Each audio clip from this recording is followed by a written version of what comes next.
Welcome to the Non-Sequitur Show. Continual watching beyond this point may result in terminal face palming and a complete loss of wokeness. You have been warned.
All right, welcome everyone to the Non-Sequitur Show. Interesting discussion we have here tonight with some interesting guests. As usual, I'm going to have a little preliminary disclosure or disclaimer, I should say, based upon the content that I'll be streaming tonight, because I get a lot of flack for whatever I do from any position. Somebody's not going to be happy, and I don't try to please everyone. So tonight we'll be talking about a topic called is transgenderism immoral, especially to society? The guest I have may not reflect my personal view or the views of this channel, and we are all about having the discussion. If you don't like these types of discussions, then you're not going to like this episode. If you like these types of discussions, you're probably going to love it. So I have two amazing guests on tonight. I have Andrew Wilson from the Crucible and Jessica Gill, who is pretty well known, I guess, at this point for being on the Jubilee channel or panel with Blaire White, talking about a similar topic of trans conservatives versus trans liberals. So with that, I'm going to kind of turn it over to you guys. I figure I'm going to kind of moderate the best I can to kind of keep it on track. I will be reading both the discussions on the live chats from both your channel, Andrew, and my own. So if you're watching this, please watch on both so you can get a kind of a compilation of both channels' chats and questions and know what we're talking about. Andrew, I'm going to kind of let you start this off, kind of introduce yourself, your position, and then just kind of go for their freeform after. Sound good? I think it's on Jessica's. Jessica, I think it's your fan. If you just want to mute when...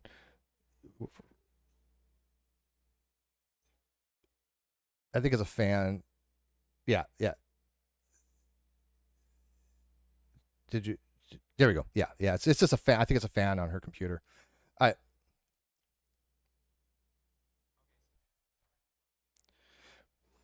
Yeah. My subscribers may not actually know who you are. Yours do, obviously.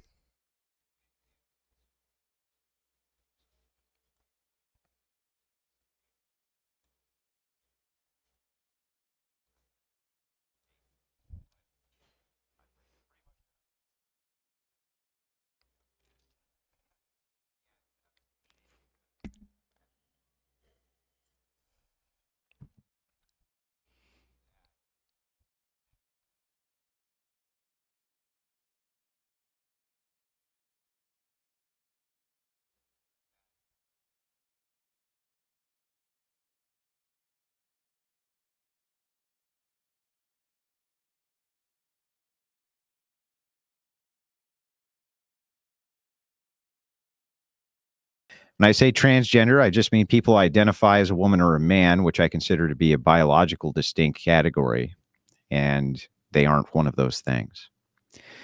I believe and I think I can demonstrate pretty easily that trans identity is a mere social construction attempting to adapt to an ever elusive role called gender, and they're trying to map it onto a biological phenomenon of which they are a part. What is a man and what is a woman is an ontological question as much as it is a biological one. From my worldview, the using of the law of identity, a man can only be what he is, and he can't be what he is not. A man follows one of two typified pathways during reproduction, which is male or female. In this case, he's male. I don't believe for a second there's any actual disagreement as to what a man or a woman is. So why the immorality? Well, that's simple. It's a pervasive lie that gender even exists outside of our minds as a category. A tomboy, for instance, can have all of the gender traits you might associate with a male, whatever those are, whichever ones you decide that you make up, but be very clearly a female and not in any way, shape, or form anything other than what she is, a female. Their nature doesn't change. By asking or requesting, society embrace this obvious lie. It's from my worldview of Christian ethics, totally immoral, combining obvious untruth with a pervasion of it being objective reality, which it clearly is not objective reality. If two men have sex, for instance, are they homosexuals? Yes. If a man and a woman have sex and the woman identifies as a man, are they still homosexuals? It's a good question. I don't know. Nobody seems to know the answer to that. What if in the middle of them having sex, one of them identifies as the other sex and just really means it? Are they now engaged in homosexual sex, even if they're members of the opposite sex? Are gay men straight because they have sex with men who dress like women, or one who's undergone some sort of genital mutilation? Should people be advocating for a system which allows others to become reproductive dead ends and glorifying what in society is a live and let live policy, where we now see trends of LGBTQ and trans ideology skyrocketing due to it being a social contagion, which pollutes the idea of a nuclear family, and it pollutes the idea of having a good reproductive society? The answer is no. We shouldn't promote social contagions, nor should we promote lies, nor should we promote behaviors which lead to higher outcomes of obvious degeneracy in society. We should instead promote a heteronormative society whose values run along the lines which lead to the normalization of reproductive trends and the normalization of family through the interest of society continuing for new generations to enjoy the fruits of our labors. And with that, I'll end the opening statement. There's a lot there for the opponent to respond to, and then we can dive right in. All right, yeah, that was a lot to get out all at once. A lot of different things talk about there. So, Jessica, floor is all yours to respond to that in your opener. Oh yeah, it's there is a lot of I wouldn't say nuance to the biological characteristics of a man and a woman. They do not change. Even someone like myself who has undergone surgeries, like I'm still a biological man. So I think we both agree on that issue. And I don't defend transgenderism. To me is a lot of people like to call it a mask or a costume that we're wearing, or and it's not, in my eyes, it's not a mask. It's not a costume. Yes, I don't look the way I was born, and I think that's okay. Does my lifestyle promote a healthy, growing society? Absolutely not. It does not. I don't think that is a immoral stance to have, but I don't see why there can't be enough people on Earth to there's going to be heteronormative relationships and gay relationships. So if I'm in a relationship with another man, yes, that's a gay relationship in my opinion, but there's nothing wrong with that. The problem that we're running into is we're literally running out of people because this transgender trans movement, the gay movement, it's kind of taking over, and it is a social contagion, and it is a trend that is detrimental to a healthy, growing society. I get that part of it, but there's still going to be a lot of outliers, like myself, that just do not conform to normal standards, and I don't think that's immoral, in my opinion. So who's the one that decides? Is it one man, one person who wrote a book that says everyone has to live by this code of ethics or morals, and that's it? And if you don't, what do we do with those people who choose not to? You know, is it a crime? Are you just shunned from society? Are you kept in your own bubble? What is the answer? I think coexist is the only way to be, and that, you know, as a society, we have to come together and decide what is the limit, what's the line, what's the level of moral standards that we will all accept as who's gay and who's straight, and how many reproductive couples or nuclear families do we need to continue to populate the earth and grow society. That's the problem. Like, it is a legit problem. I don't claim to have the answer to that moral issue of if everybody is gay or trans and sleeping with the same biological sex, our society ceases to exist. So I don't know. What is the answer? Andrew? So are we in open dialogue now? No, you could do a 5-minute soliloquy or something, and however you want. that. Yeah. No, I'm fine with just having open dialogue. Okay. Yeah. Are you good with that, Yeah. Jessica?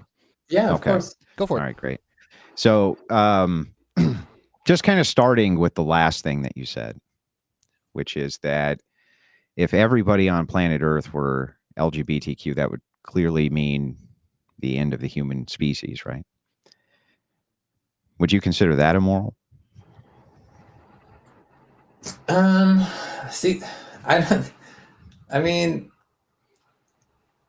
how would it be immoral? Because if society has that standard that everybody is in that community, then it's not immoral by that society's standards.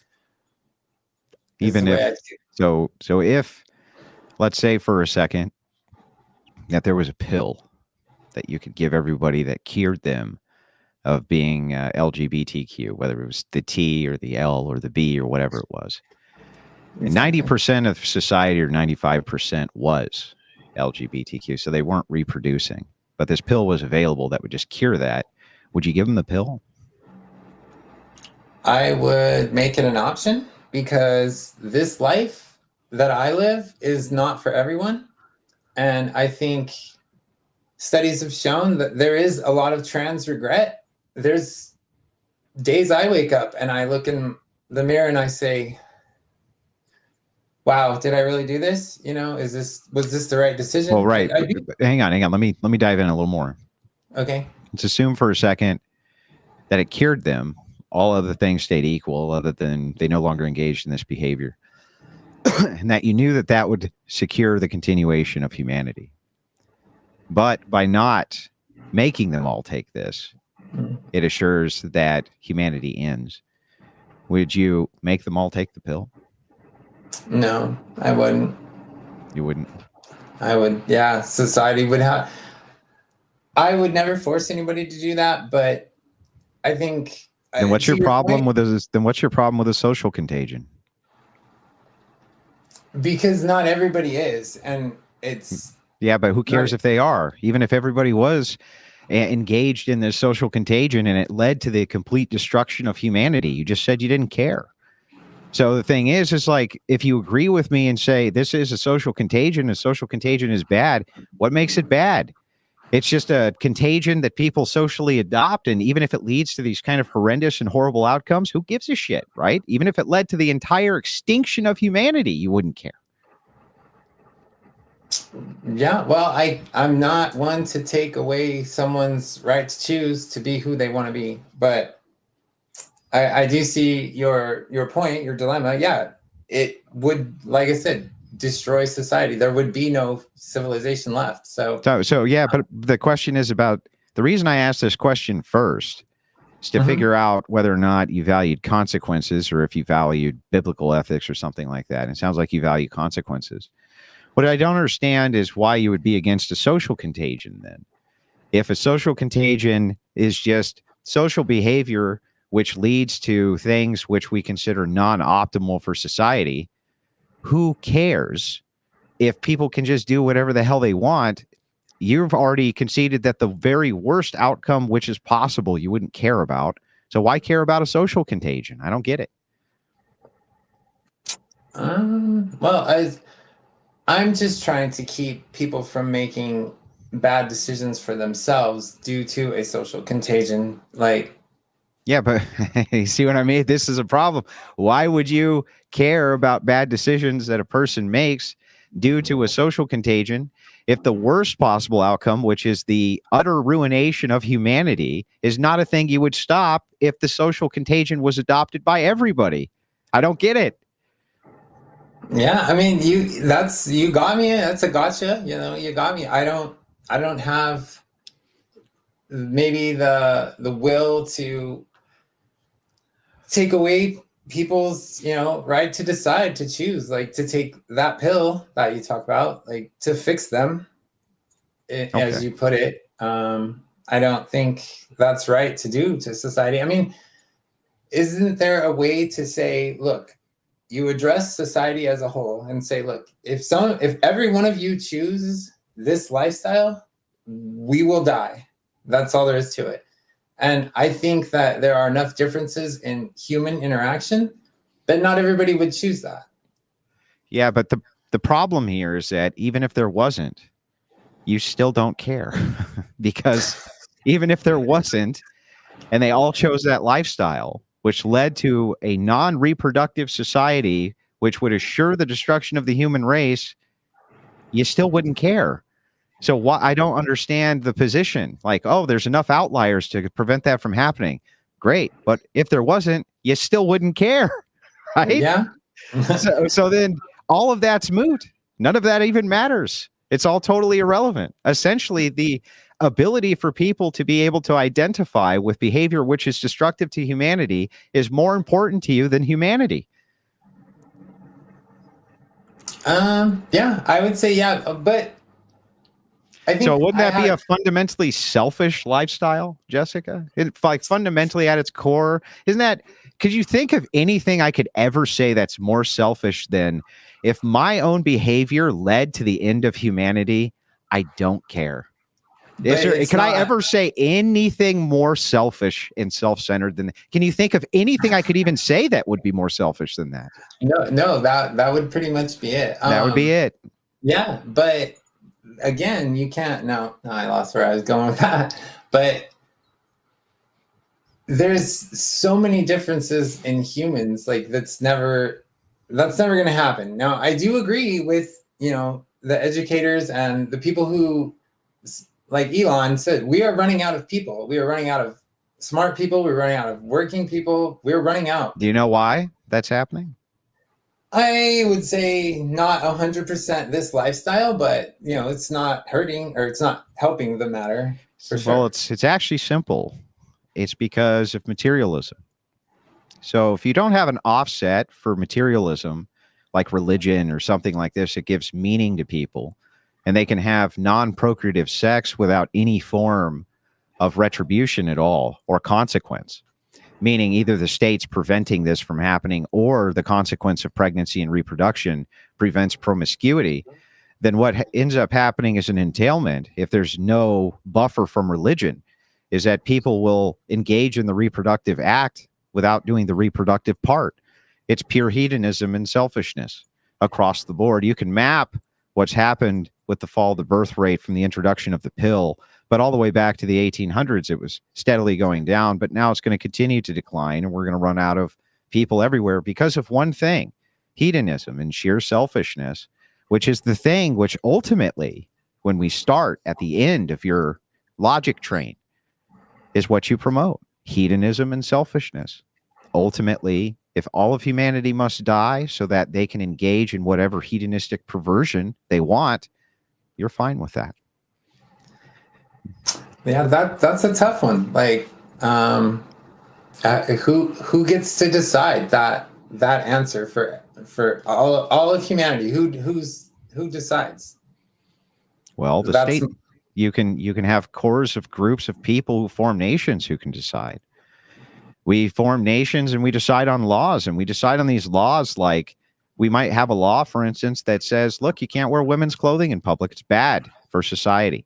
We're not going to promote things outside of heteronormative society. We're not going to promote things which don't lead to these great reproductive outcomes for society. Instead, we're going to promote only things which do. So we can decide. That's the great thing. We used to be able to decide to do these things. We used to be able to. There used to be a market of ideas where people like me could come in and say, look, when I ask these hedonists if they don't give a shit, if humanity ends so that they can live their materialist lifestyle to the fullest. And this would include, by the way, if you believe that, then you believe that it's okay to indoctrinate other people to believe that. There's no reason for people not to give into moral nihilism. And ultimately, this leads to the destruction of all of humanity in your own kind of predilections, your own sorts of passions. Destroy you. For what? Just pure hedonism. And that's a ghoulish, nightmarish dystopia that we're facing down that you're contributing to. I don't disagree with you. Like I it sounds biblical what you're talking about. Like, I never was, I've read the Bible, but yeah, it does sound like, they said, you guys are heathens and you keep acting like this, you'll cease to exist. And they just didn't care, and the people didn't care. And you don't care. Right? You don't care. It's like, isn't the entailment of everything you ultimately believe by the time we get to the end of the road is that everything in the Bible that they warned was basically right? That if we allow society to give in to their hedonism, their predilections towards degeneracy, it will literally lead to the end of humanity because people don't fucking care. No, they don't. Including you. But not everybody thinks that way. And you are bringing a hypothetical to like you said, 95%, say 95% of everybody thought this way, then yeah, society would cease to exist. But there will never be a 95% population that all confides in one ideology. How do you know? Impossible. That's impossible. Why is that impossible?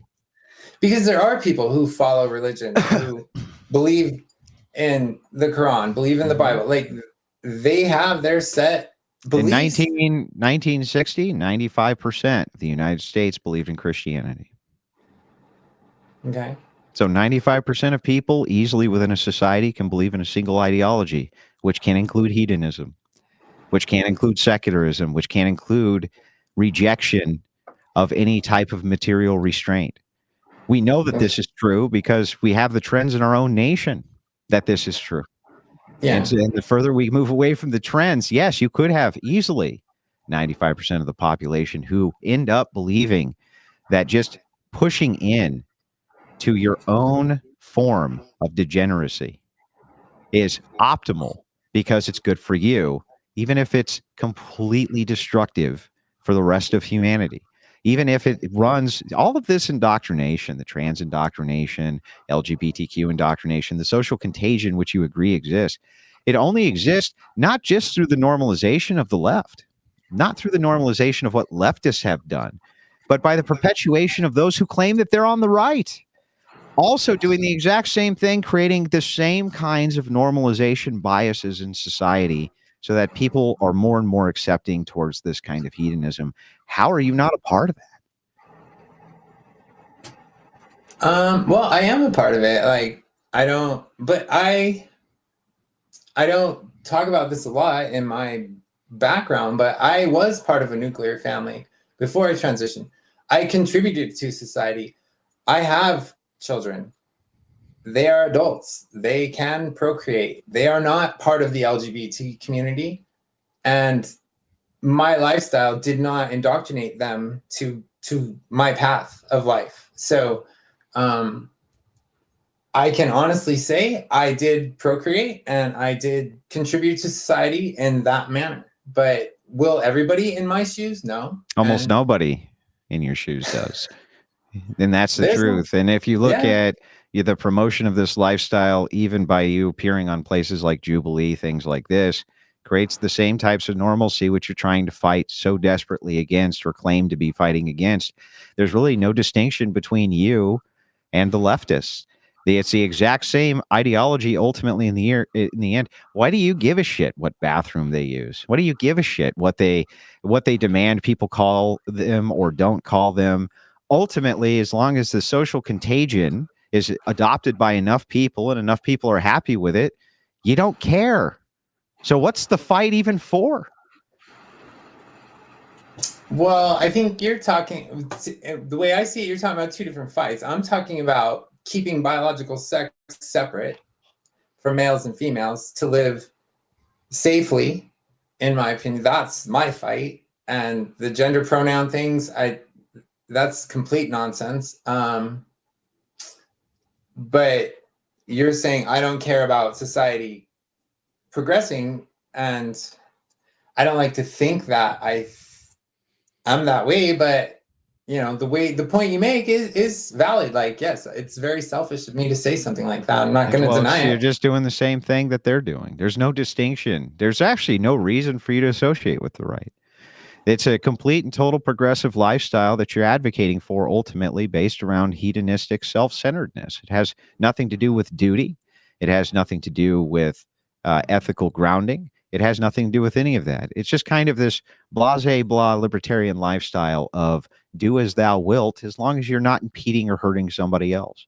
But ultimately, that type of lifestyle is one of the most destructive to society at large because it creates no normalcy inside of it.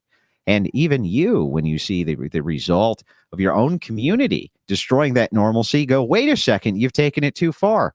But have they? If ultimately too far for you is all of humanity goes extinct due to your ideology and you don't care, how far can these people go?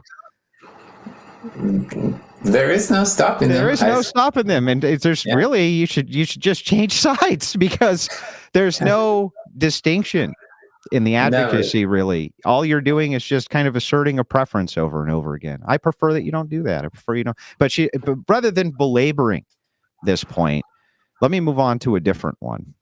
Well, if you don't mind. Let me ask you both. Go ahead. For my live chat real quick. So somebody brought up a really good point here, and I want both of you to address it. So threatened society in my live chat, and again, I'm watching both live chats, but I'm trying to take questions from mine predominantly, but definitely from yours as well.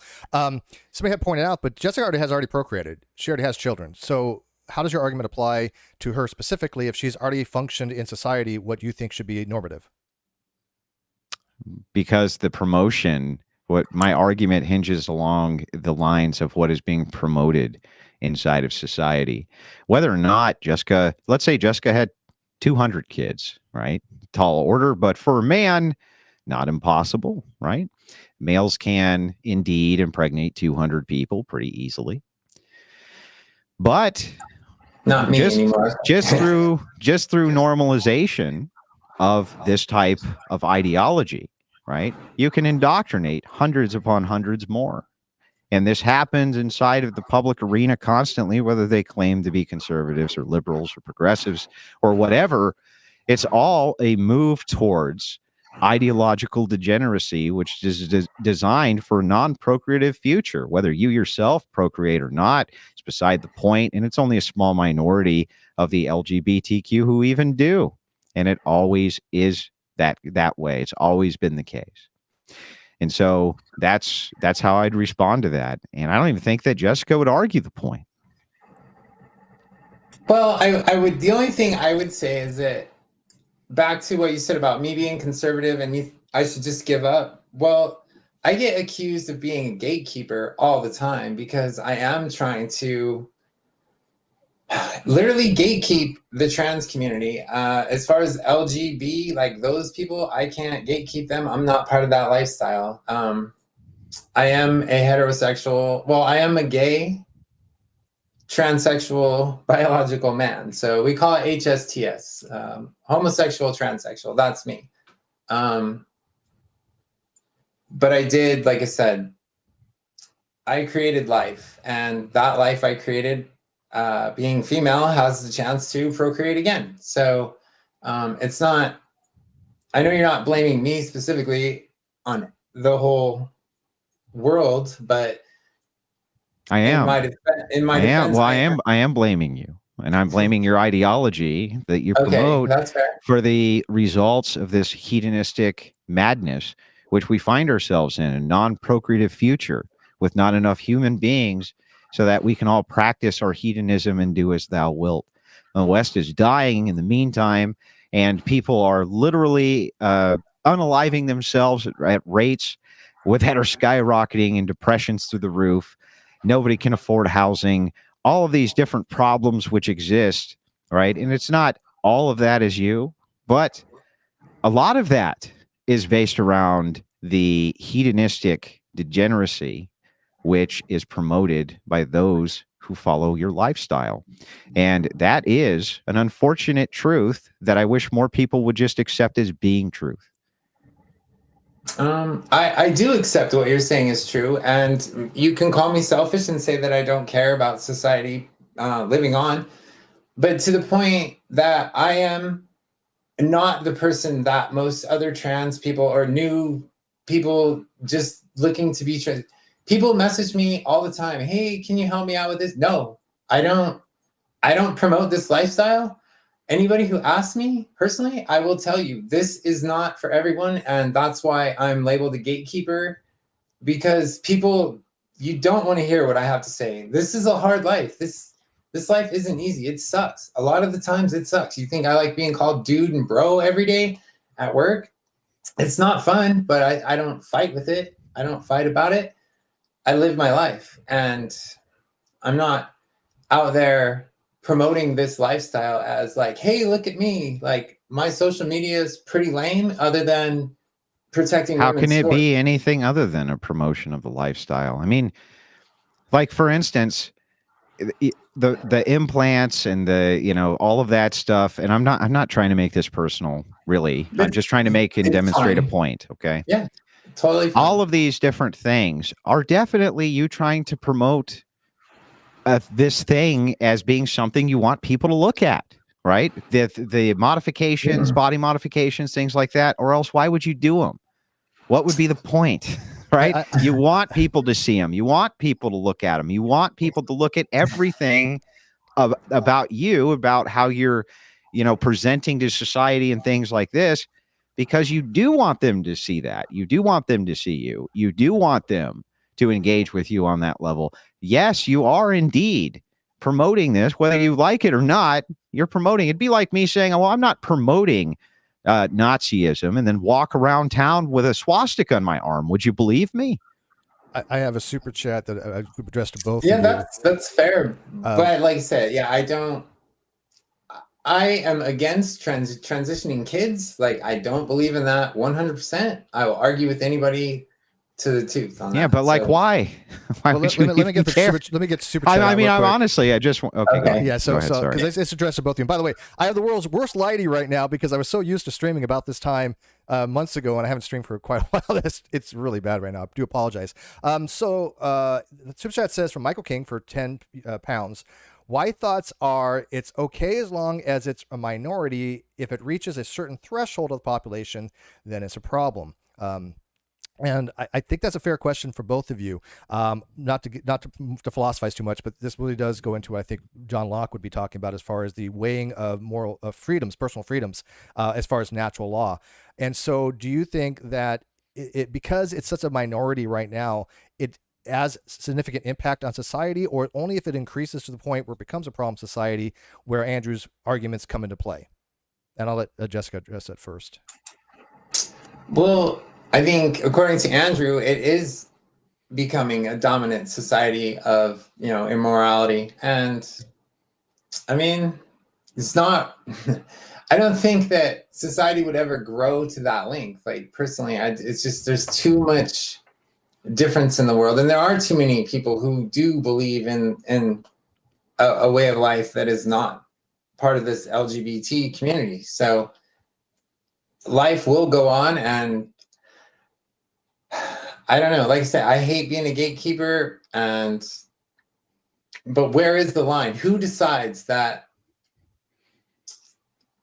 you can or cannot live this lifestyle just because of society won't survive? Like, well, so sorry. I can answer this. Go ahead. It's two parts. First and foremost, Jessica, are you aware that 1 in 5 Gen Zers identify as LGBTQ? Yes, I am. Is there any doubt in your mind that that's not part of a social contagion? It is 100% a social contagion, 100%. So if that's the case and the trends continue to increase, how long before it's 50%? How long before it's 70%? You can say, well, that's the slippery slope, but it's not, because in this case, we have raw data which shows the indoctrination levels rising every single year. There is no slippery slope. And the truth of, hang on, let me finish, of course, if you don't mind. Of course. This is not a slippery slope. It's a social contagion, and you know it's a social contagion. The distinction is that you just don't care. That's the distinction, is that ultimately you don't care. And you don't care because if it's a social contagion and X amount of people contract it, but it makes them happy, you don't give a shit. Right?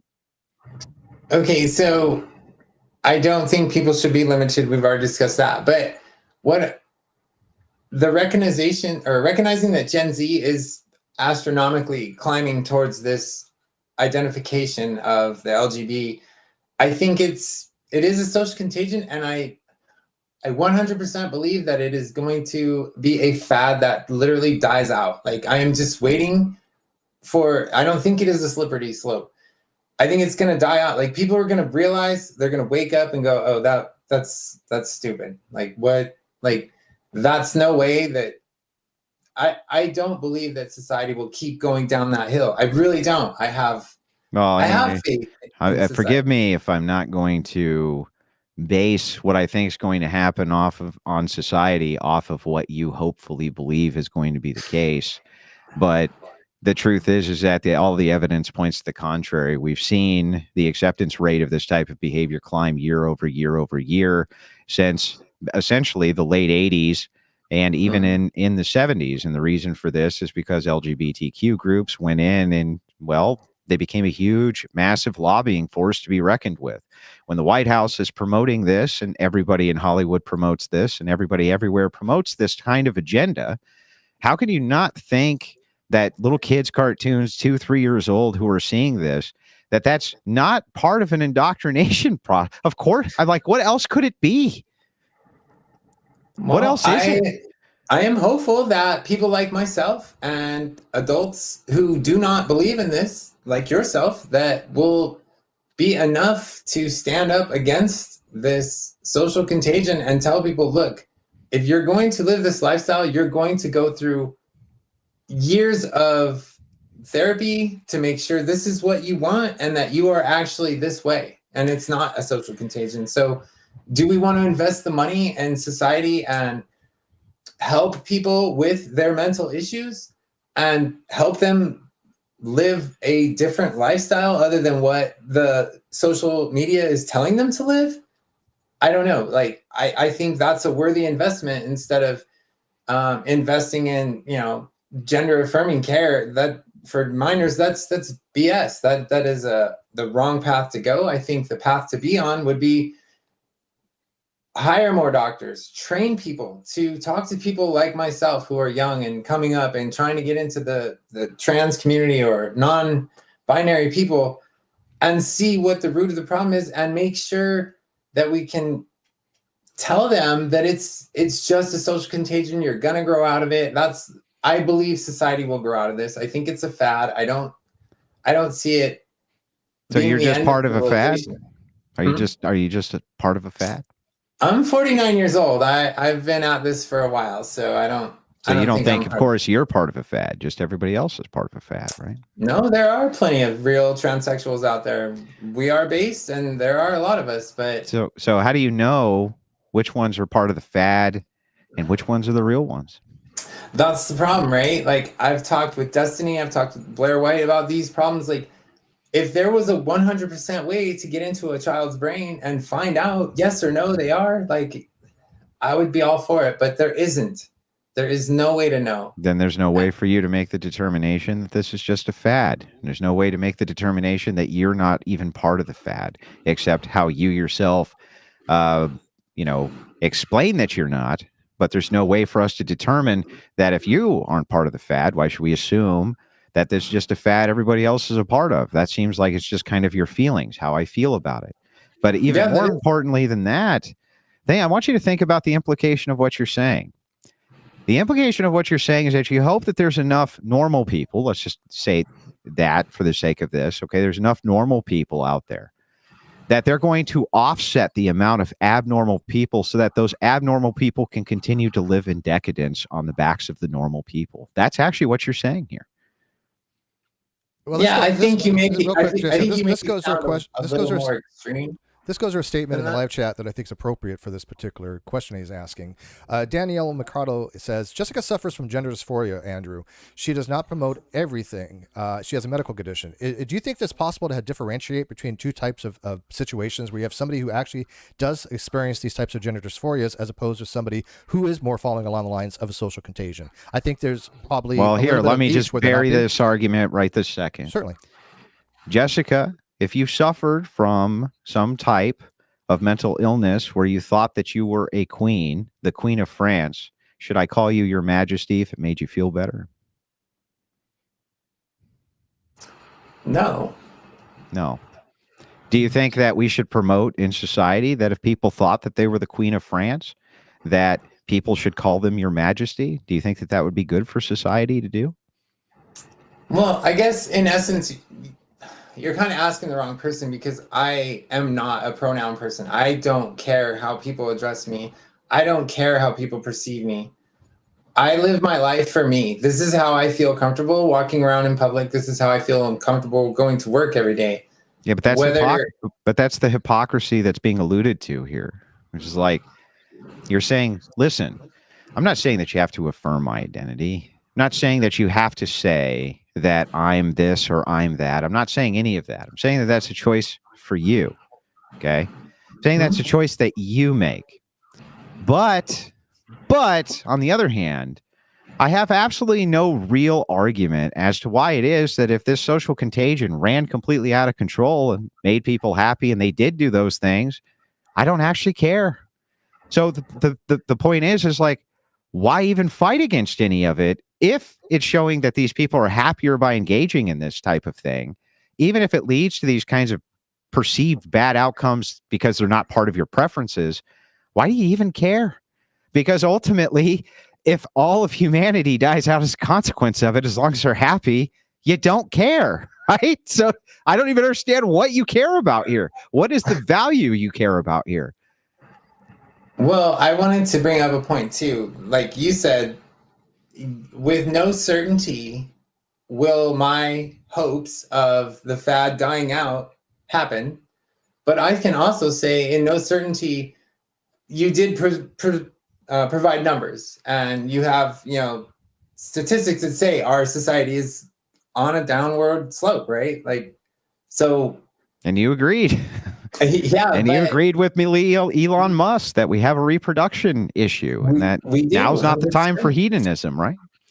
Yeah, we do. And yet, here you are, kind of the mass promoter of the hedonistic lifestyle from every single angle. I mean, to the point of even absurdity, that if all of humanity were to go extinct, but just be comfortable doing it, you don't really give a shit. So if these people, Jessica, they go, well, we're really happy like this. We're really happy being decadent. We're really happy with society like this. We don't care. Give us our antidepressants. Give us our drugs. Let us sit in the street like this because it makes us super happy.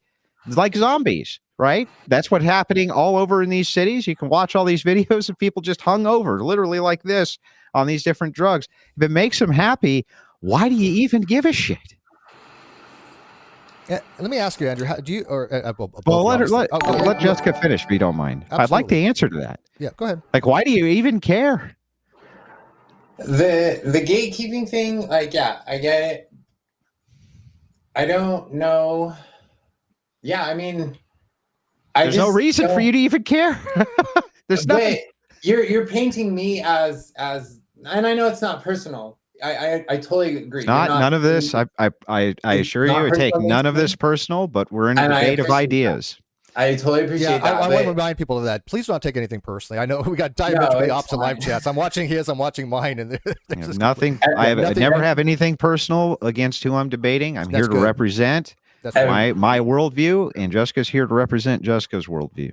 And you're amazing. It's fine. No, you're not offending me at all. So, maybe lose track of where I was. I'm just not an experienced debater like Andrew, so I apologize for that. But I don't think that I'm 100% advertising. Like I said, I know it's not personal against me, but I'm not the one promoting this lifestyle. Even though you say me walking around, just me existing is promotion of this lifestyle. I don't believe that to be true.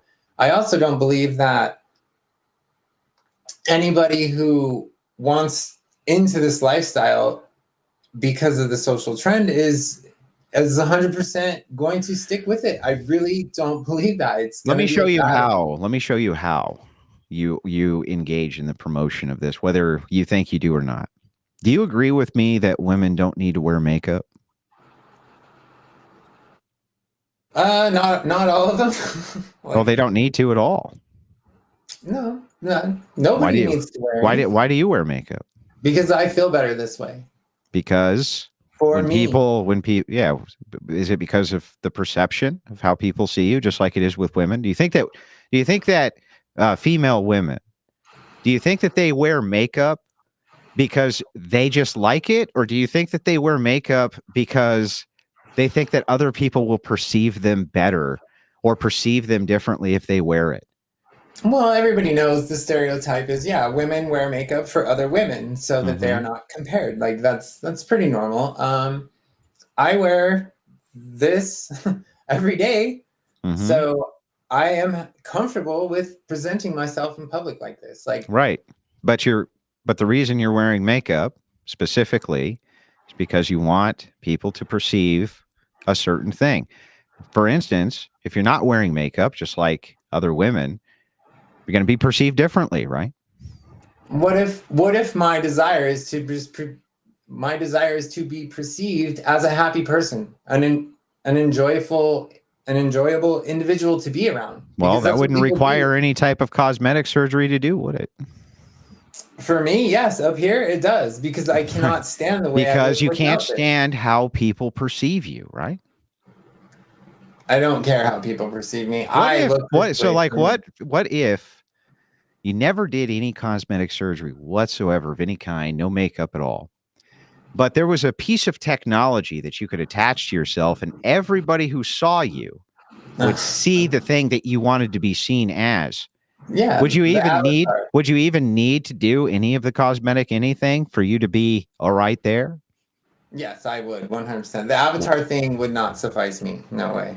And I know that I don't know what movie it is, but yes, there are stories about where people just have their avatar. That's what's presented. They don't look like that, but that's how they want to look. I look like this because this is how you want to look, right? No, I need to be this way, or I don't want to be around anymore. Well, let's ask both of you. Where does personal freedoms and choice come into play as opposed to obligations and duties we have to society? Obviously, like Andrew smokes. I used to smoke. I smoked for 25 years. I quit about 8 years ago. Cold turkey. It's a choice. We all know that smoking is bad for you. It causes higher insurance rates. It's secondhand smoke is dangerous to other people. We all know the stats. But it's a personal choice and it's personal freedom. People that wear makeup, even men way back, for centuries have always kind of tended to wear some kind of makeup in the arts and to have better aesthetics and when they did portrayals of women in plays.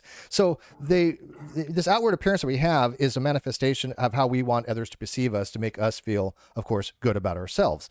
So where does that line meet up against what Andrew, I think, would argue would be a social duty that we have as far as whatever obligations we have for procreation or anything else? Where do those match up? First of all, I don't believe in this John Locke notion, Enlightenment principle notion of rights. Rights don't exist.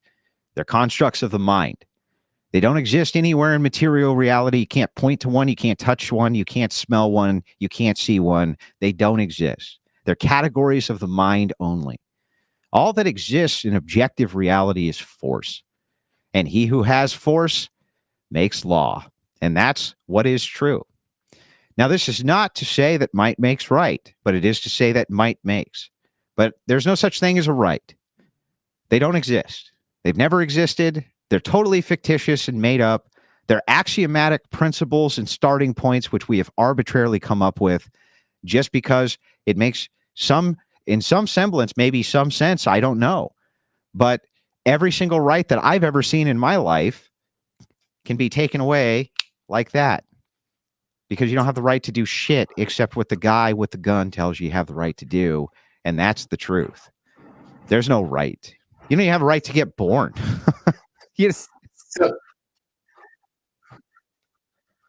So are you saying, excuse me, so there's no rights, but privileges? Do you give people privileges?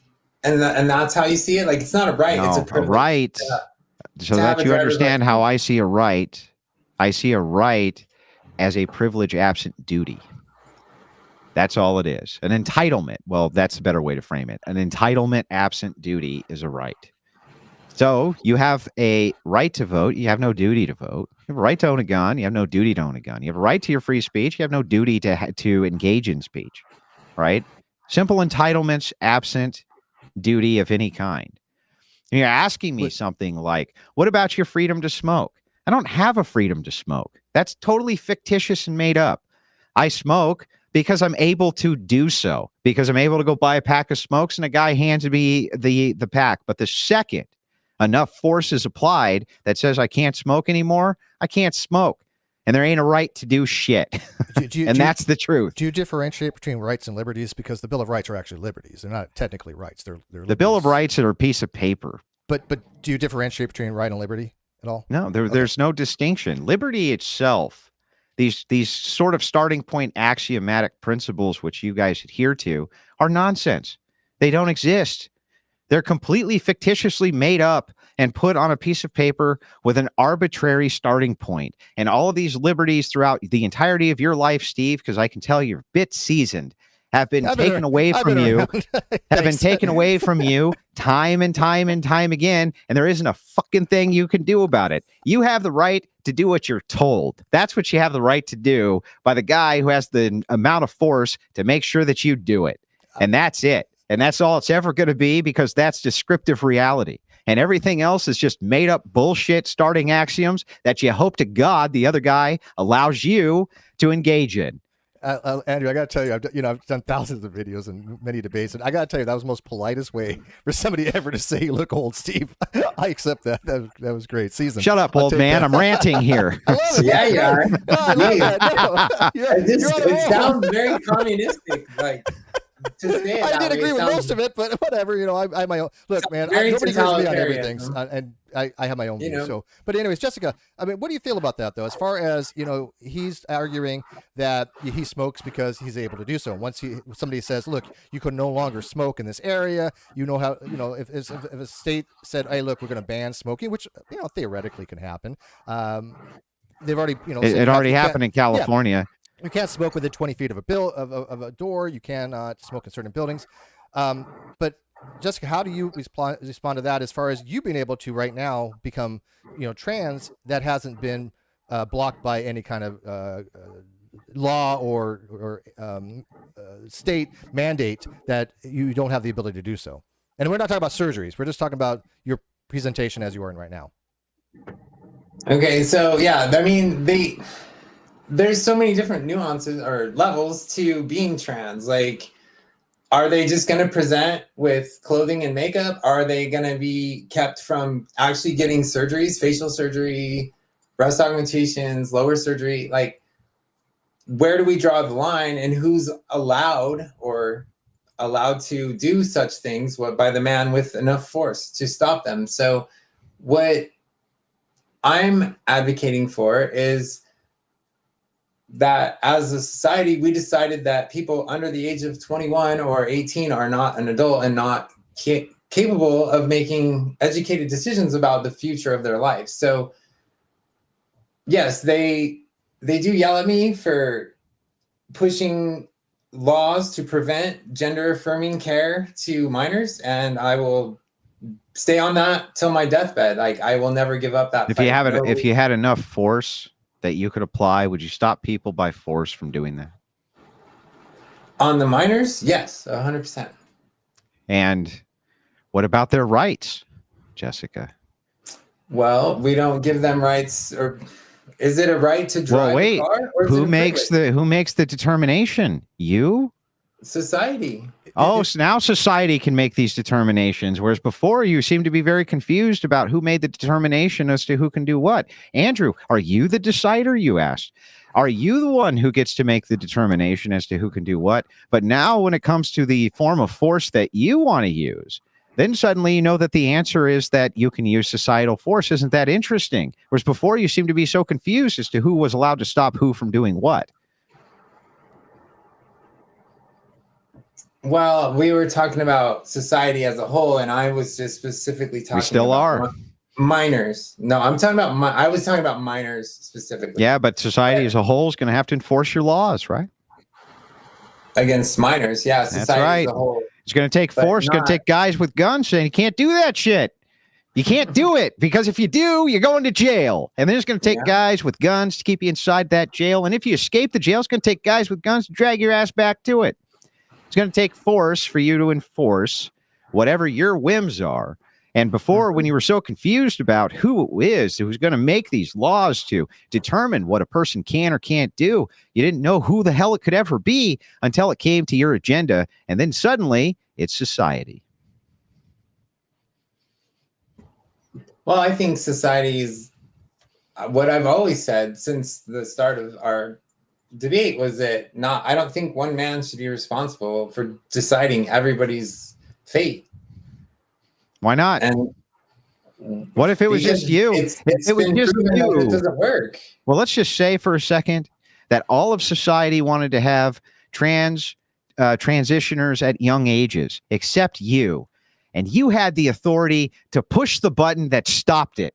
You push the button and it stops it. Would you push the button even if society didn't want it, Jessica? Would you enforce your will on all of those people and say, you're going to do it anyway? Okay, so if you put it like that, absolutely not. If society, if I was in charge and society said, we want this as a whole, we collectively voted and every single person said, this is what we want to do, I would say, knock yourselves out. And don't so then there's nothing for you to advocate for because there's nothing that's even you consider to be immoral. So I'll put it to you this way. If all of society said that they could have abortion, all of them, if there was all 8 billion people minus one, me, who said it's fine to have abortion, and I was presented with a button and I pushed it against all of their wills that stopped abortion, I would still do it. Because it's immoral regardless of what everybody else on earth thinks. But you, on the other hand, you just have what's called collective morality. If enough of the collective says that it's okay, you don't even give a shit then either. So if the collective says it's all right for us to detrans the kids, well, Jessica's going to go right along with it because even if Jessica had the power to stop it, Jessica wouldn't. Right? Sorry, I was on mute. I think truly mob rule, by the way. A little bit, yeah. But I think a lot of that comes from where was I going with that? Yeah, just society is going to dictate. But what about murder? What if all 8 million people, let's say sexual assault, 8 billion people minus Jessica, that it's all right to sexually assault women when we feel like it, even the women aren't willing to fight it. Would you push the button then? Would you go, no, you can't do that, you sons of bitches. Would you do it then? Yes, of course. See, why? Why would you do it then, but not for the transition for the kid? I don't get it. But you're throwing a lot of hypotheticals out there. Yeah, but sure. The hypothetical's designed to test your reasoning. It's not designed to be a trick question. It's just designed to test your logic and your reasoning to make a determination if we get to the end of it, if you're coming to absurd conclusions. And it's an absurd conclusion to say I believe this thing is immoral, but if I had the power to stop it, I wouldn't. And then on the other hand, to say, I also believe this other thing over here is immoral, but if I had the power to stop it, I would. You would push the button, Andrew. That's where my morals land. Anything that I consider to be biblical morality and Christian ethics, if all of humanity combined told me I was the last man on earth and said, what about our will, though? I'm pushing the fucking button. I'm going to push that button so quick and make your head spin. In fact, I won't even think twice about it. That's it. Done. Button pushed. Highly contingent upon an individual's interpretation of Christianity, but that's true with Protestantism, but it's not true with Orthodoxy. You're Orthodox Catholic, which might take a different approach. Michael King for £10 says, minor is scary. Why do so many trans feel the need to talk to kids and not adults? Not really relevant, but I think it is a point, and that there are a lot of trans adults that are talking to children, which I think obviously Jessica would push the button for that to say if they're in somehow grooming them or if they're indoctrinating them into that kind of lifestyle, that would be a moral wrong. Do you guys agree on that? Yeah. Why is there so much indoctrination? I have no idea what. I mean, because I know why.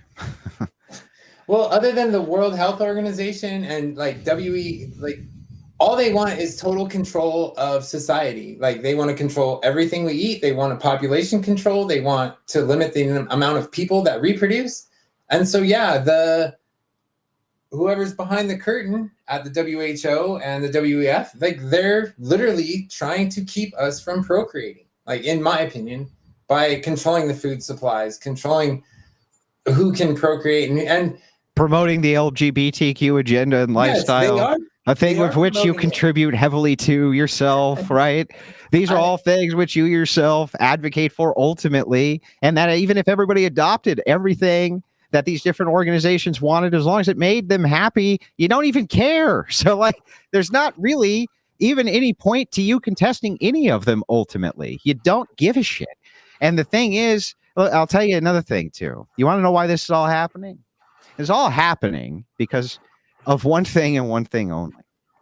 The dynamics of political control have shifted from Christians being able to think they fell for the great lie that they were supposed to give up their power to secularists because it would make secularists happy. And that's always been an insane belief that they've had. And it's permeated throughout these various Protestant communities all over the place.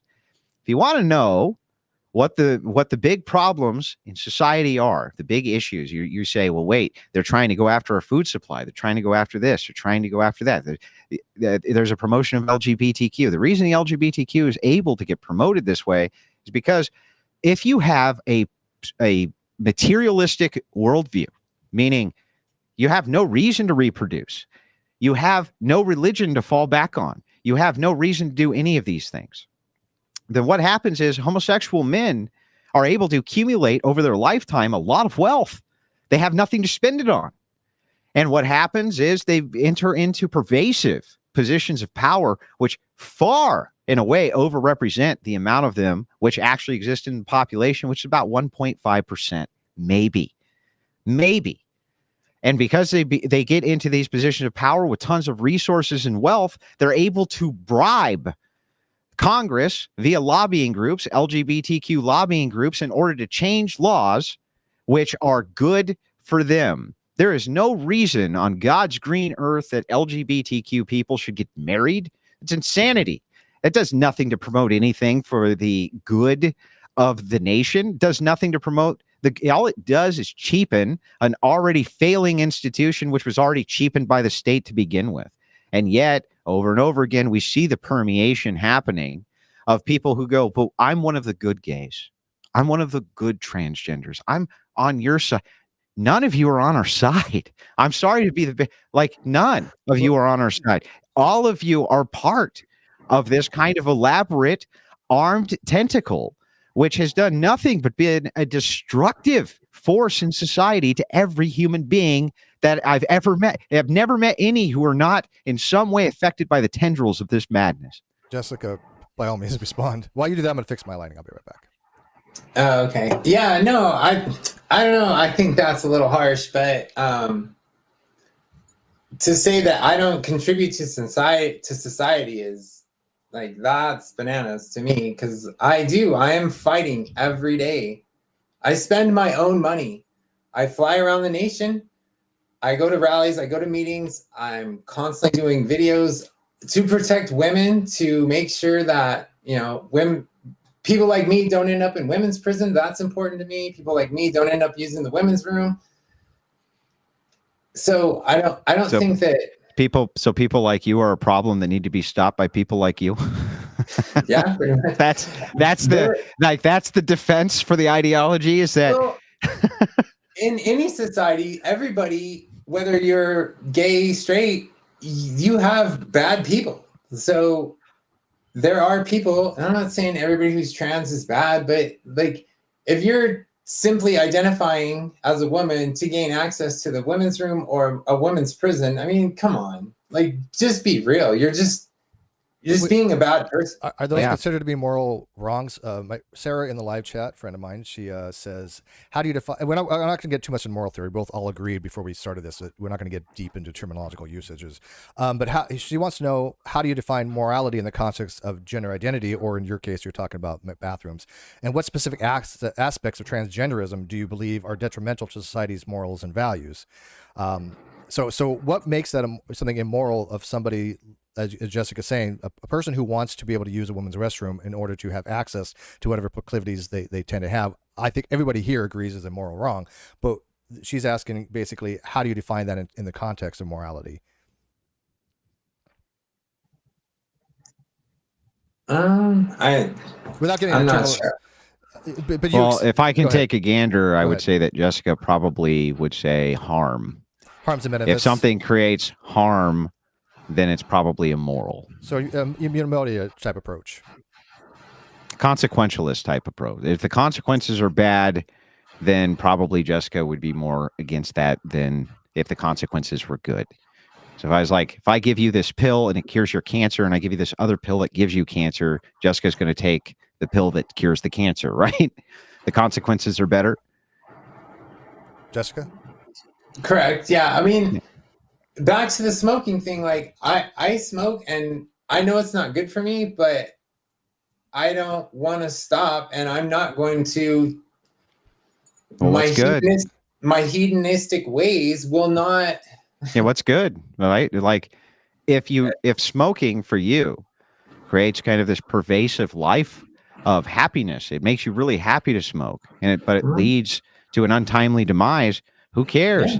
Yeah, I'll take it. Yeah, right. So the same thing you will with humanity. If it leads to the untimely demise of them, take that too, right? So I mean, ultimately, it's just based around whatever the hell makes you feel good. Are you on the same principle of your? No, I'm not a consequentialist either. Yeah, I'm not a consequentialist. Nope, I'm a Christian ethicist. So I focus my worldview and prism through the teachings of Jesus Christ and the Catholic Church and the divine commands of the Lord Almighty. And that's where I draw the grounding for my morality from. That's the prism in which I view the world. I don't view it through what makes me feel good, but rather, what are my duties to humanity, and what are the things that I ought to be doing in order to fulfill those duties under the divine commandments of God and the Lord Jesus Christ. That's how I view ethics. That's how I view the prism from which I look at reality. And when I see, from my perspective, anytime somebody says, if there could be a small amount of being uncomfortable, but that would mean the continuation of humanity forevermore, so that there's more people born into this fine world that can experience the great joys that come and challenges of Christianity, of course I'm going to do that. Of course I would do that in a heartbeat. I would put a prevalent stop to the ultimate forms of hedonism, which would lead to the extermination of mankind. I mean, that'd be coherent within your worldview. Yeah. It'd be consistent. People ask, since Andrew likes hypotheticals, and I agree with you wholeheartedly, hypotheticals are a wonderful way to test argumentation. A lot of people avoid them and dodge them, and I don't know why. It seems weird to me. But he asks, since Andrew likes hypotheticals and thinks maintaining humankind is a moral good, would he think forcing himself on a trans man would be a morally good act if they were the last two humans on Earth? Not, of course, saying he would do that, but I don't think you have to use trans man in that. It's just forcing yourself on anybody if you were the only two people on Earth, or let's say a secluded island where you didn't have any interactions with society, right? First, if you were the only individual, I don't know what morality would really mean because you're not integrating with society or having to conform with any societal norms or anything like that. But would you believe that if you force yourself on somebody on a deserted island, just you two, would that be something that would be immoral? Yeah. Morality is going to transcend situations. So the thing is that it doesn't matter how many people are present. I have to operate under the confines of divine command and the apostolic teachings in the Orthodox Church, which have come down from church authority. This is part of divine command and part of Christian ethics. And of course not. Of course not. So you're asking what he's asking, he's trying to present this dialectic. Is it more important for the continuation of humanity if you must do things which are totally immoral for humanity to continue? These are difficult questions, and I'm not sure that I know what the answer ultimately to that particular hypothetical would be, which is the greater duty to keep mankind going by any means necessary if you have one person who's completely resistant to doing it, or if you should follow a higher duty. I would say in that particular case that you can do things which are so morally abhorrent that they may take precedent over the other thing. In this case, I would think that sexual assault would be one of those things.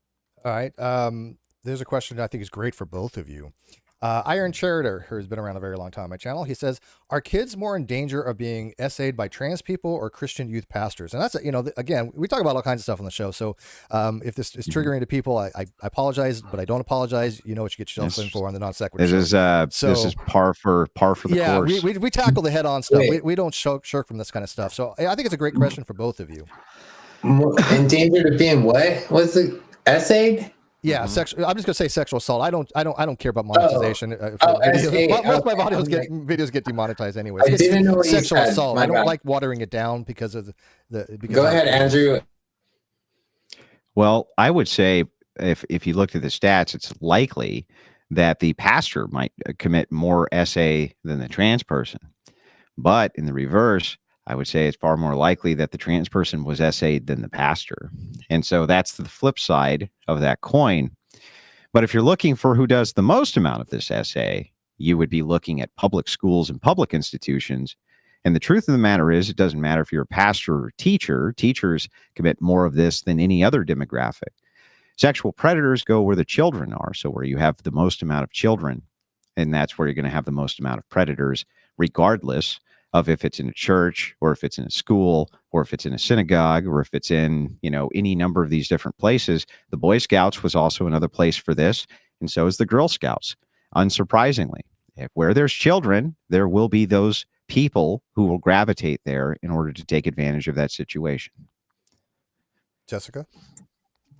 That's 100% accurate. It's the trans community that I'm part of, the conservative trans or the ones on the right, like that's our number one goal, is to protect the children, whether it's protecting them from the doctors who say they're trans, or protecting them from the teachers who are trying to indoctrinate them and tell them they're trans, or who are trying to take advantage of their situation. Like, oh, you're part of our LGBT community now, so let me take advantage of you. And, like Andrew alluded to, there's going to be predators. And unfortunately, this is being used, I think, as, a vehicle to get them there, get them closer to the kids. And it needs to stop. Like, it blows my mind that we're actually allowing, well, I hate saying it, but people like me around children. Yeah. Right. Like,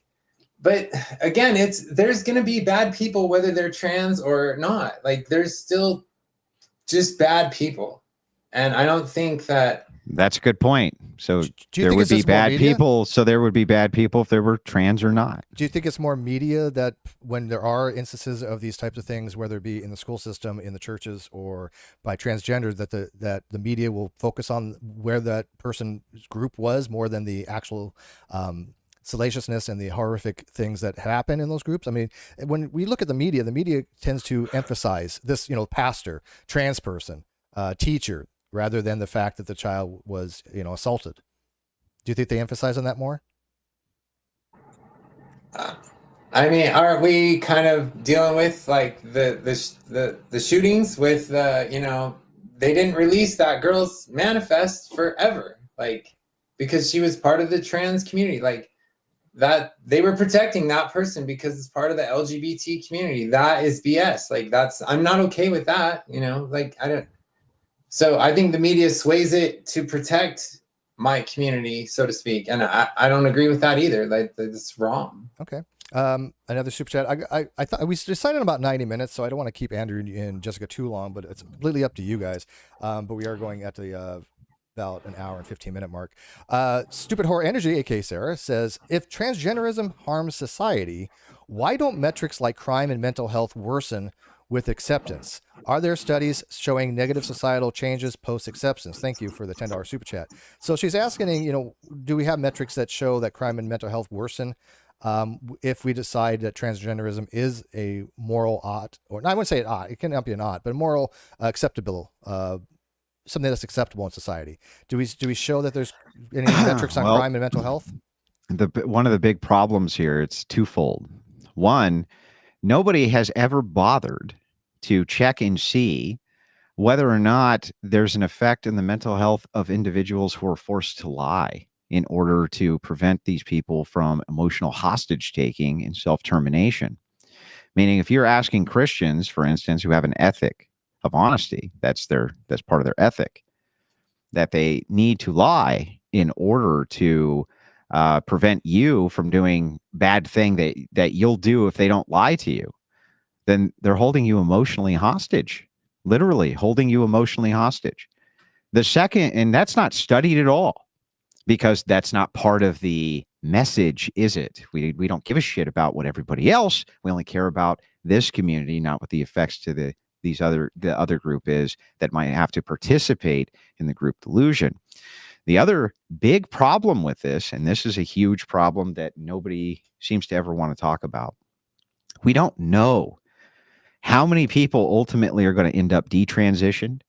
We don't know ultimately, as this thing really catches on, how many people are going to be crying in their video phones in 10 or 15 years saying, oh my fucking God, how in the world did this happen to me?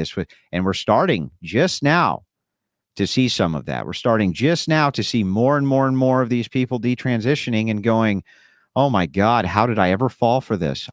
This was never what I was. This was never me. This was never immutable. We see it over and over and over. And until this is a big problem, we don't know the accumulation of what this data is going to show. But here's a good counter question for that chatter. If stigma is the problem, and if lessening stigma, you say, has better results for this group, then why is it that if this is actually an immutable characteristic, there should be a reflection of the population, just as many of them back in the 1920s, 30s, and 40s, when this wasn't even talked about, but there was massive quantities of stigma towards anything like it? Where were all the people who were self-terminating?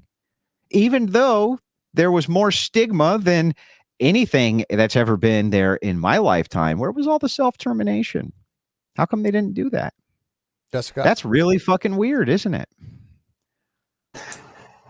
It is. And, but I alluded to that earlier. Like, there's going to be so much regret and with this social contagion. And I even said earlier, I 100% will not entertain anyone who comes to me and says, oh, I'm just feeling my way and I want to talk to you because you're experienced and I was hoping to get your insight on being trans. No, I don't talk to anybody. I don't promote this. I do not want people, and it's not me gatekeeping. It's me trying to be real and tell people this life isn't for everyone and this life is hard. This life sucks.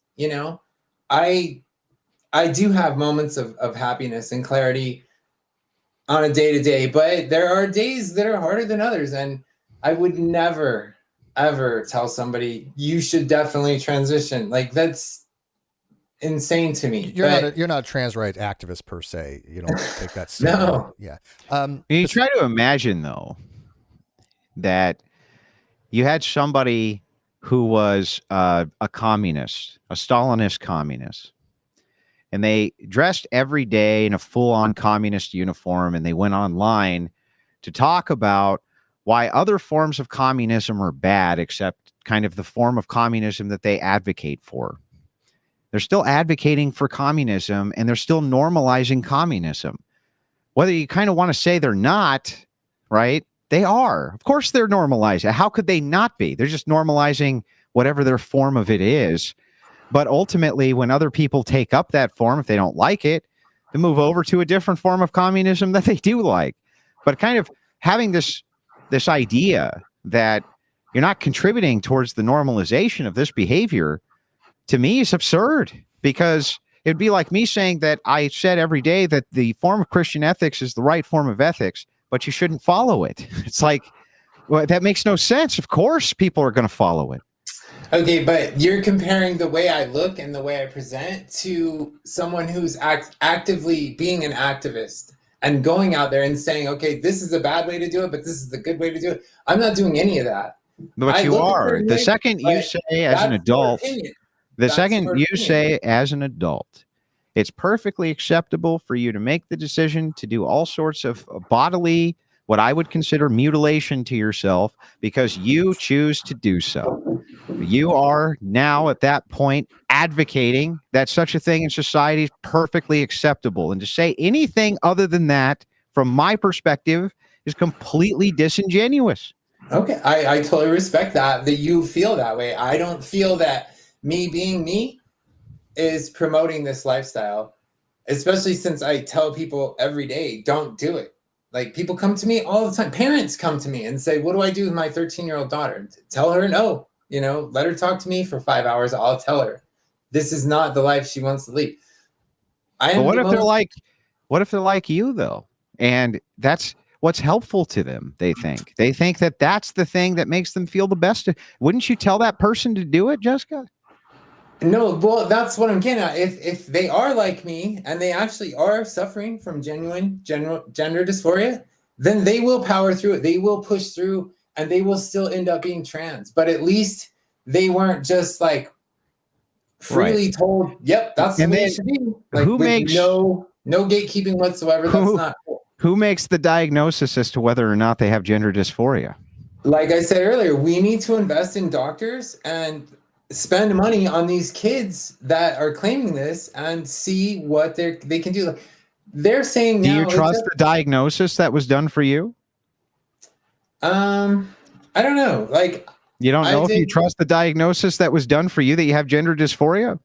I talked to my therapist for over 2 years, and I still came to the same conclusion. But ultimately, it was my decision, to push forward with this. And I knew. So you're not sure you have gender dysphoria even? Oh, I know I do, because I was ready to go away. Was that the doctor then who made it so that you had gender dysphoria, or is it something that you yourself decided absent a doctor?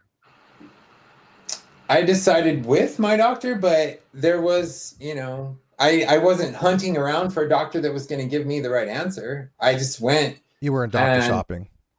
Yeah, no.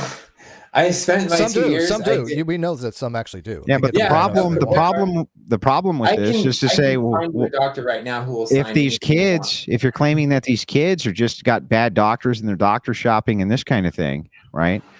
How do you know that they're not just doing the same exact thing and they're just not sitting down with their doctor and coming to the conclusion that they have dysphoria and that they need this so that they can operate better in society? How do you even know that that's true? That these organizations are totally flooded with the pro-LGBTQ propaganda. What is even true here? How do we even know what's true here? That is a problem, and that's why that's why I was just about to say, like, the numbers keep going up, that I think now it's up to 85 to 88% children left to go through puberty naturally grow out of it. Literally just grow out of it. And that's what needs to happen. Like, I'm not advocating for this. Like, yes, if you perceive me as advocating for it just because of the way I look, that's your perception of me. That is not how I see myself. I don't see myself as a trans rights activist. I see myself as more of a feminist than anything. I do have left-leaning values with, I'm pro-choice. But I'm more conservative on my political beliefs. So people had asked that earlier, whether you tend to conservative or liberal. Let me just ask you this: just whether I what? Oh, go ahead. Just real quick, if you don't mind. Other than some economic principle, what are your actual conservative principles? There you go. She tends to conservative. So if somebody had asked that in chat. Oh yeah, I mean, I will always vote red, vote conservative. Other than the pro-choice thing, I mean everything. I want less government. I think that actually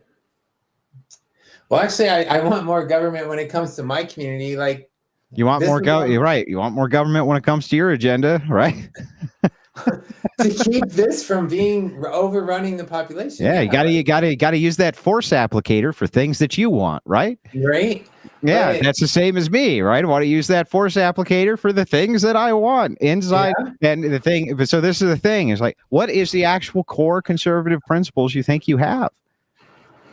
I would say I'm less concerned. I'm just more on the right, like as far as Republican. I don't have a lot of Christian or conservative values. I've said that all along, but I just get grouped in with the conservatives because I would vote for Trump or whoever's on the Republican side. That's where I want. Do you both agree that conservative and Republican are not necessarily synonymous terms?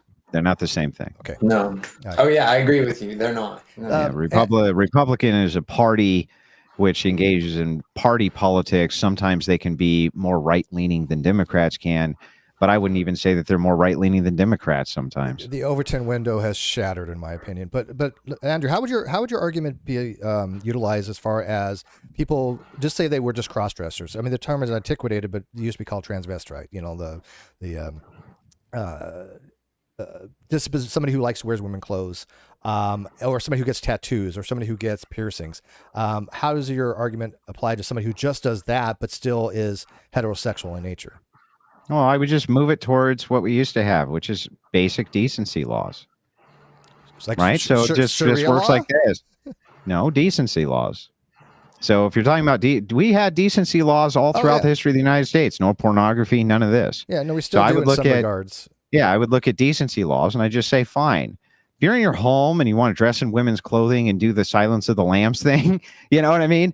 That's your business, right? I'm not advocating that government come in and kick your fucking door down, a waste of resources, time, energy, and effort. We used to call those people fucking weirdos, right? Go home and he'd get in women's clothing and do weirdo shit. Fine, you can go do weirdo shit. But there's absolutely no reason to walk down the street dressed that way. There's no reason any more than I would say that it's okay to walk down the street completely naked, because the reason decency laws exist specifically is to kind of keep the undercurrent in the fabric of society together. That's why we're not allowed to walk around naked. That's why we're not allowed to walk around topless. That's why we're not allowed to walk into supermarkets with our shoes off. You can in California, apparently in San Francisco, but decency laws also said that women couldn't wear pants at one time. There's still fundamentalists believe that.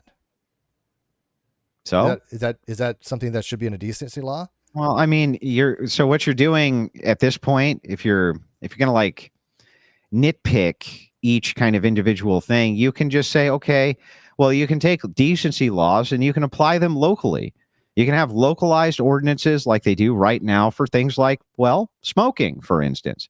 Maybe in a bar in Tennessee, I can smoke, and maybe in a bar in Michigan, I can't smoke.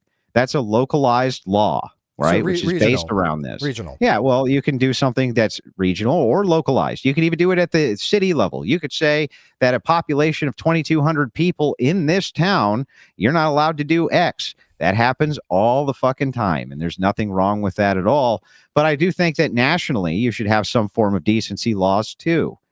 And maybe you don't need to make them nearly as draconian, so that inside of kind of these smaller districts, they can make the decisions at the local level for how to apply kind of the nuance of those types of questions, which is, can you wear pants? Do you have to wear a sundress? Do you have to wear this? Do you have to wear that? Those are localization questions. The national level, you could just say, look,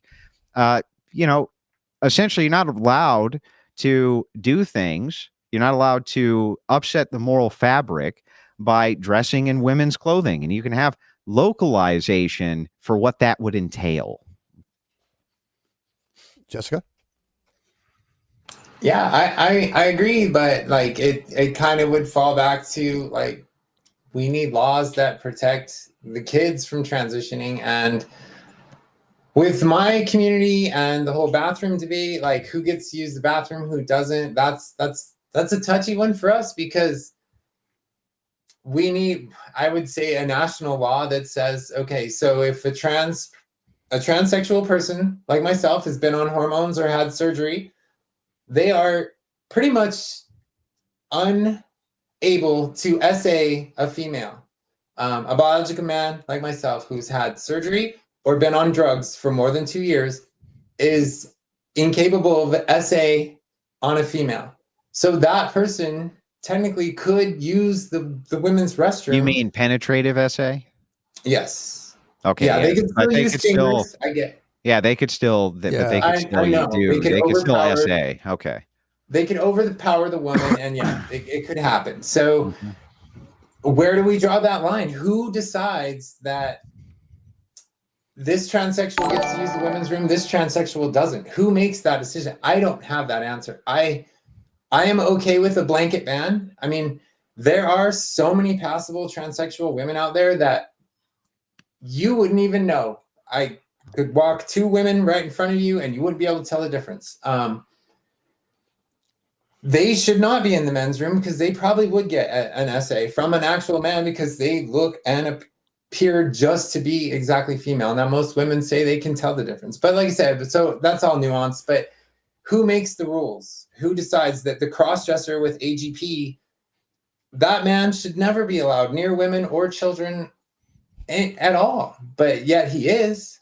And the new law, the laws are, nobody's made a definitive law that says, okay, this is what has to be. You have to be on surgery or after surgery and on drugs nobody. Well, they have made laws. They've made laws saying that you have to go to the restroom, which reflects the biological sex you were born with. And instantly, I'm not sure all the states that have done that, but yes, like North Carolina. They've done it. Yeah. And what happens immediately is pushback from the LGBTQ community who says, no, I just have to use this other bathroom. No, we can't. There's no way that we could ever have any form of compromise with decent, reasonable people, even though we accommodate such a small amount of the population that such a conversation like this literally shouldn't happen. What should happen in a conversation like this is this. I'm just going to be blunt with you. This is how I see it. What should happen is shut the fuck up and we're going to do what we want. That's what should happen. What should happen is shut the fuck up. You're going to use the same type of toiletries that everybody else does. Shut up. That's what should happen. But what happens instead is all sorts of these kind of nonsensical little nuanced, well, what if you have a woman who's or a man who's so passable and this and that, and then it puts them at a higher risk and we have to reorganize all of society for these little tiny outliers. It's bullshit. We don't have to do any of that shit. It worked just fine for years and years and years. And here's the truth.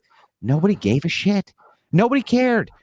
When I was a kid, when Steve was a kid, and when you were a kid, nobody gave a flying fuck about any of this. We never had a conversation. Nobody had a conversation about this. Nobody was ever talking about this. Nobody gave a fuck about this. It literally didn't matter. It was completely irrelevant. Nobody even, if you were to take a person from just when I was in high school and transmute them to the year 2024 and tell them this, they'd go, what the fuck are you talking about? What the fuck are you even saying? This is the stupidest thing I've ever heard. That's what they would say. And I can't even blame them. I can't even remember those blame them. I mean, that's how it was. I mean, I agree. It should be just, I catch a lot of heat from my own community because I do say there should be blanket bans on sports, bathrooms, spaces, women's shelters, like biological man stays with the biological man, biological females, but there is, you can't deny, Andrew, that there is nuances. There are now trans men out there, biological females, who look 100% like a dude and would scare an actual biological woman in the women's room. They would be like, holy shit, that's a guy in here. Yeah, which is how do we fix that which is problem? why tailoring laws at the even national and localized level, that you're not allowed to walk around looking like that, would fix that problem, wouldn't it? As part of the decency laws, it would fix that problem. Buck Angel couldn't appear as, because Buck Angel appears masculine. Yeah, why do we need to tailor all of society towards these extreme outliers? It's insane. Yeah, I'm sorry, Buck. You got to wear the fucking sundress, Buck. Got to take one for the team, Buck. No, I don't want to see Buck Angel in a sundress. Hey, but this is the point, right? It's like all you're really asking me for. All you're asking me is this, Andrew. What do you do with the ugly women? Right, the ugly females. There's tons of ugly females who look like men, who aren't trans anything, right? But they're extreme social outliers. But they're ugly fucking women, right? They're so ugly that they look like men. And we've always had those ugly women. We've always had those ugly women since I was a kid. My dad was a kid, and your dads were kids. Nobody was ever fucking confused about where they went. Why weren't those ugly women just getting pummeled in the street and beaten half to death and sexually assaulted by because it's all bullshit. That's why. So what about that? What about the fact there's always been ugly chicks that look like dudes? They've always gone to the women's restroom. Nobody's ever given a shit. Would you guys both agree that it's probably I want an answer to that? Yeah, no, that's fine. But would you both agree that in our days, because you had mentioned we're all in the part of the older crowd, that reason being most people really didn't care because they weren't as hypersensitive and trained to be offended easily because of any kind of perceived slight against them? Well, yeah, of course, hyper kind of. In some ways, yes. In some ways, no. So in some ways, society was a lot more pearl clutchy. In fact, when it came to how people were allowed to behave in public, you know what I mean? They really were a lot more pearl clutchy about it. And that was probably a good thing, Hey, don't make out on the park bench. Hey, don't do all these maybe don't do all this public display of all this type of stuff. Keep that shit indoors, away from it. Nobody wants to see it, and this is a communal space everybody has to share. So how about don't do any of that shit right in public? It's just bad for everybody. They actually were a little bit more pearl clutchy, which was good. On top of that, I think actually it's a little bit more nihilism of people becoming so self-important and so self-aggrandizing that they think that they're minute, little, teeny, tiny communities, which are total outliers, right? Complete and total outliers. Now, there's almost none of these people even exist. Like the kind of male who would do any of this type of transitioning that would look so much like a female that you can't differentiate is a small, minute, teeny tiny portion of the pot. There's more ugly women who just look like men than there are those people. So the question really is, right, what the fuck is the difference? Those ugly bitches have been using the bathrooms for since this type of legislation came around. There's never been a problem. Jessica, and I got a couple super chats, and we're gonna start probably wrapping this up to keep it under 2 hours. So Jessica, yeah, no, I'm old and nothing offends me. Like nothing Andrew has said today has offended me. Yeah, he's caught me on a few issues and made me look like an idiot, but it doesn't offend me to call me a guy or whatever. So go to the super chats. Fine. Gen X tends to have a tougher skin. We're born that way. Michael King for £5 say nowhere kids can be present. There should be no sexual stuff, period. I think something probably everybody agrees upon. It's a no-brainer. Should be sexual fucking stuff anywhere except inside the home of a man and a woman. Why should there be any? I don't even understand the point of that. I just have to sit on this park bench and try to, get under your knickers, honey. I have to do. It's just absurd. Of course, you don't have to do that. They don't need to be. People don't even make out on buses, and it's just bullshit. We don't need any of that crap. It's all garbage. Red Pill Religion, who, by the way, I want to thank Josh for kind of helping set this up. So I do owe him a debate. I'm trying to get him Rationality Rules. I reached out to him, so I do appreciate. Yeah, it was very nice of that guy, by the way. Yeah, very nice. And I'm making a promise to my audience. I will have Josh on as soon as possible to make it happen for him. I do reciprocate very much. Red Pill Religion for $1.99 says, Andrew and I will end the materialistic mind virus. It looks like you got a compatriot in ending materialism for some reason. Yeah, he seems pretty geek to do a co-debate. I told him I would. So yeah. he's been on the show a few times. And I'm first of all, I don't even tend to materialism, so I'm a source physicalist, if he's familiar with that. Michael King, another £5, says it's simple. If you have a PP, you go to men's. If you don't have one, then women's. I think that's a little bit simplistic, but I think, Andrew, is that basically your view? Not really. I mean, you think it's simplistic, but really, where's the nuance? That's basically makes sense. That's basically every human being on planet Earth, right? If you got a pecker, you go to the men's room, and if you don't, you don't. Right? Is this easier, General? Because urinals are general, just but it kind of. Well, I mean, honestly, right? Isn't that really the applicator for essentially every human being on planet Earth? Like, there's really. There's like such an infinitesimal amount of people who fall outside that category that who gives a shit about you? Jessica, in your position, you get strange looks no matter what. Sometimes you've told me before, right? No matter what you use. Mm-hmm. Yeah, well, I always use the men's room because I do not have gender reassignment surgery, and it's easier. I use the men's room, but I don't understand a little bit what Andrew was saying, like. So what about a transsexual who has had the reconstructive surgery and has to sit down to pee? Where do they go pee? Where do ugly women go pee? In the women's room. Yeah, that's exactly where toilets. The ugly women go into the women's room, right? Where do you know what I mean? Where do ugly men? I could see this. That's the whole point. Like if ugly women are going to the women's room to pee, right? They're not going to the men's room, even though they look like men. Then why is it that anybody who's dialed up the other direction thinks that they're suddenly entitled? That doesn't make any sense to me. I can see this as another Non-Sequitur Show meme. Ugly women use toilets too. That's just great. Yeah. But I mean, it's the same. It's really the same principle applied, right? What Jessica's saying is, if somebody cosmetically looks a certain way, shouldn't they be, use this bad? Like, what do you do with them? And it's like, no, that's not what I'm saying. Okay, go ahead. Let me make sure. I'm saying if they have a hole, not a pole, they should go in the women's room. No, if you were born, whatever your sex is biologically is where you need to go. Okay. Yeah, and there's nothing wrong with that, because that's what ugly people do right this second, right? Yeah, and I agree with you to a point, but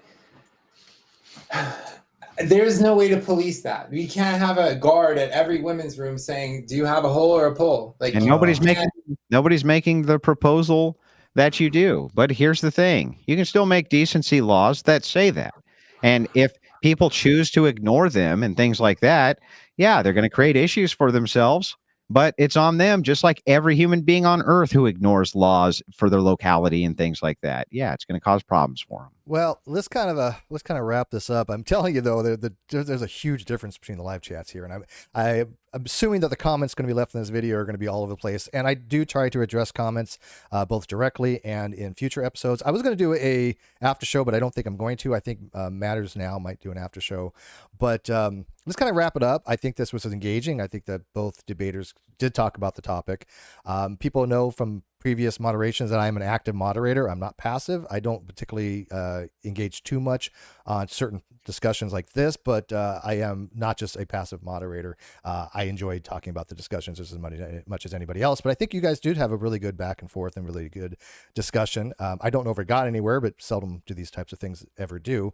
But I think the point is that we can have these discussions. They're not personal, and that people trying to shut down these conversations and say that we shouldn't even be having them are the real enemy, in my opinion, because I believe very strongly in free speech.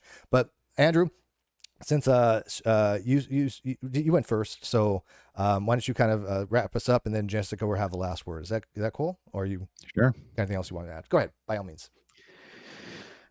Look, I'm not taking this kind of broad approach that that everybody who goes down this road of trans or whatever you want to call it. I don't even consider this to be a real category, but just kind of for conversation's sake, I don't think that they're evil people, but I think that it does perpetuate an evil society, and it perpetuates a great evil on society. Okay.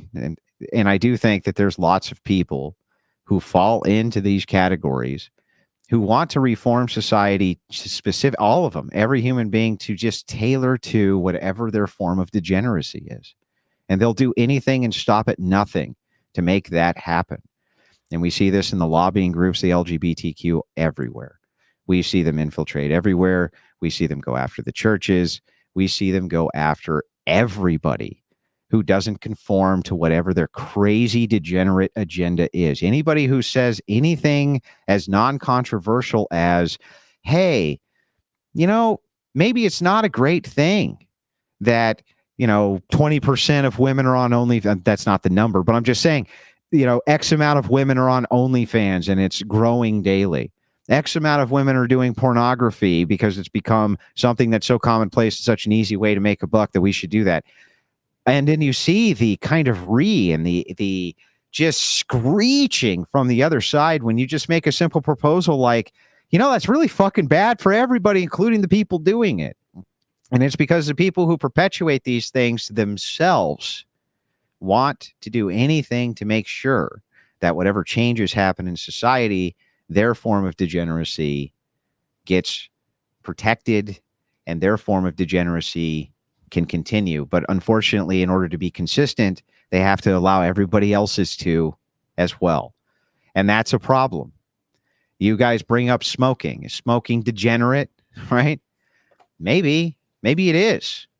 Okay. But if for the good of the public, if smoking was shut down by somebody who came in and was like, look, man, I've got all the force, and we got to put a stop to all this crazy ass degeneracy before all of the West falls. You just can't smoke anymore. I might hide for a little while and puff a few in the back room, but ultimately, maybe he would be right. And maybe I just kind of go, yeah, you're right. And who gives a shit ultimately in the greater scheme of things? Because I don't want all of fucking society to collapse so that you can have your fucking cheesecake in McDonald's, right? So that you can have whatever form of madness that you want. So I'm just saying in this debate, and I tried to stay away from too much in the way of like pure logic or things like this, and instead have kind of a better back and forth. And that's what I'm doing now. It's not a typical wrap up, but kind of moving back into an overview. That's all I'm asking Jessica to do, is just try to take a bird's eye view and remember that the shadow you chase might be the one that you yourself cast. And that's it. Thank you, Andrew. And by the way, I do appreciate the fact that this was not bogged down with, terminology and moral theory laden with that. We could have that another time. I like those discussions, but I think that this particular topic didn't require that kind of just discussion and those types of nuanced discussions when it comes to moral theory. Jessica, take us out. You guys probably would have lost me on that anyway. So I sent you a cheat sheet. I sent you a moral cheat sheet of terminology. No, I want to thank Andrew for taking the time to talk with me. Definitely on another level with, the thought process. I appreciate that. It's been very enlightening. And yeah, I mean, you do bring up a very, very valid point.